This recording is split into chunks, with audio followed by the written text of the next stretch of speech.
शादी में आई चुड़ैल। अन्नपुर नाम के एक गांव में शादी चल रही होती है। वाह, मजा आ गया फूफा जी। शादी में क्या खाना बना है? बाराती तो उंगलियां चाटते रह जाएंगे। हाँ, तुमने सही कहा। पनीर की सब्जी का तो कोई जवाब ही नहीं। दूसरी तरफ पंडित जी फेरों की तैयारी कर रहे होते हैं कि तभी वहाँ एक चुड़ैल आ जाती है। अरे मर गया रे, ये चुड़ैल यहाँ क्या कर रही है? अरे दिवाकर जी, ये आपकी कौन सी रिश्तेदार है? अरे मुझे क्या पता। क्यों भाग्यवान, कहीं ये तुम्हारे मायके से तो नहीं आई है?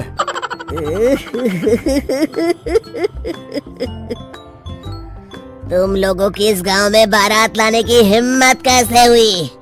मेरे रहते इस गांव में किसी की शादी नहीं हो सकती।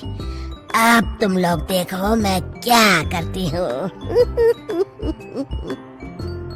अरे मर गया रे, मैंने सुना है ये जबान की पक्की है। भागो रे भागो, वरना ये चुड़ैल किसी को नहीं छोड़ेगी।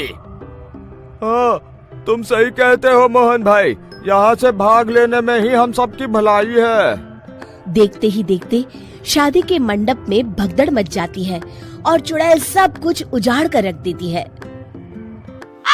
फिर एक दिन मोहन की शादी तय हो जाती है। अरे भाई, अगले हफ्ते मेरी शादी तय हो गई है, लेकिन इस चुड़ैल की दहशत के मारे तो मेरे हाथ पैर कांप रहे हैं। अरे मोहन, तुम्हारा दिमाग तो खराब नहीं हो गया? तुम अपने साथ साथ हम सब गांव वालों को भी बलि का बकरा बनाना चाहते हो? उस चुड़ैल के रहते तुमने अपनी शादी के बारे में सोच भी कैसे लिया? देखो गोपाल, डर तो मुझे भी लग रहा है, लेकिन उस चुड़ैल के डर से मैं जिंदगी भर कुंवारा तो नहीं रह सकता। तभी वहाँ मोहन के होने वाले ससुर आ जाते हैं। अरे ससुर जी आप?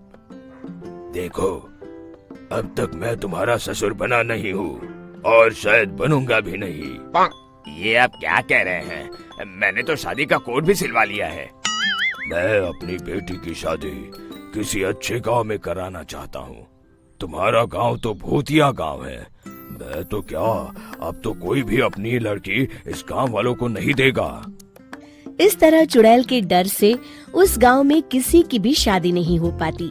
फिर एक दिन गांव के जमींदार अपनी बेटी की शादी करने का विचार करते हैं, लेकिन चुड़ैल के डर से उनकी भी हिम्मत जवाब दे देती है।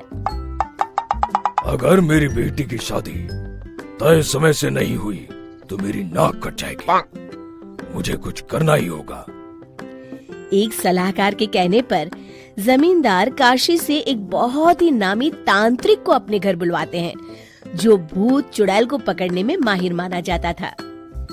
जमींदार साहब, आप चिंता मत करिए। इस गांव की सीमा में प्रवेश करते ही मुझे उस चुड़ैल के बारे में सब पता चल गया था।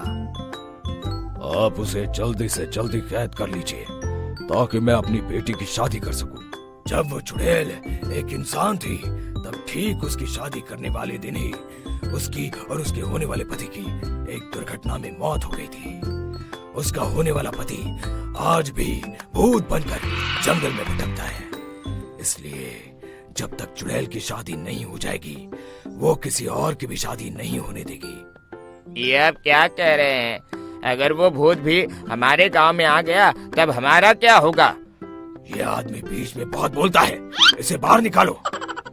उसके बाद तांत्रिक बताते हैं कि अगर उस भूत के साथ चुड़ैल की शादी करा दी जाए तो वो चुड़ैल हमेशा हमेशा के लिए उस गांव को छोड़कर चली जाएगी। जमींदार साहब, आप अपनी बेटी की शादी की तैयारी शुरू कर दीजिए। मैं कुछ गांव वालों को अपने साथ लेकर उस भूत को ढूंढने जंगल की ओर जाता हूँ। इस तरह जमींदार निश्चित होकर अपनी बेटी की शादी करवाने लगते हैं, लेकिन तभी वहाँ चुड़ैल आ जाती है। मैंने तुम गांव वालों को समझाया था ना कि इस गांव में कभी कोई शादी नहीं करेगा। लगता है तुम लोग मुझे हल्के में ले रहे हो। चुड़ैल जमींदार की बेटी को उठा लेती है।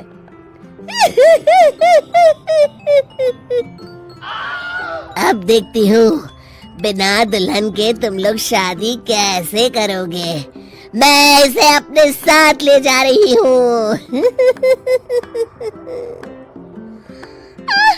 छोड़ मुझे, पिताजी, मुझे बचाइए। अरे कोई मेरी बेटी को बचाओ।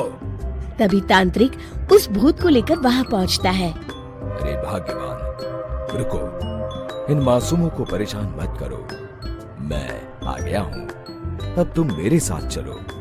चुड़ैल बहुत खुश हो जाती है। आप आ गए, चलिए अब हम मंदिर में चलकर शादी कर लेते हैं। अरे अरे अरे अरे, ये क्या कह रही हो? मंदिर में जाके दोबारा मरना है क्या? चलो, आज से हम जंगल में रहेंगे। चुड़ैल चली गई, अब मेरी शादी हो जाएगी। इस तरह सभी गांव वाले खुशी से झूमने लगते हैं।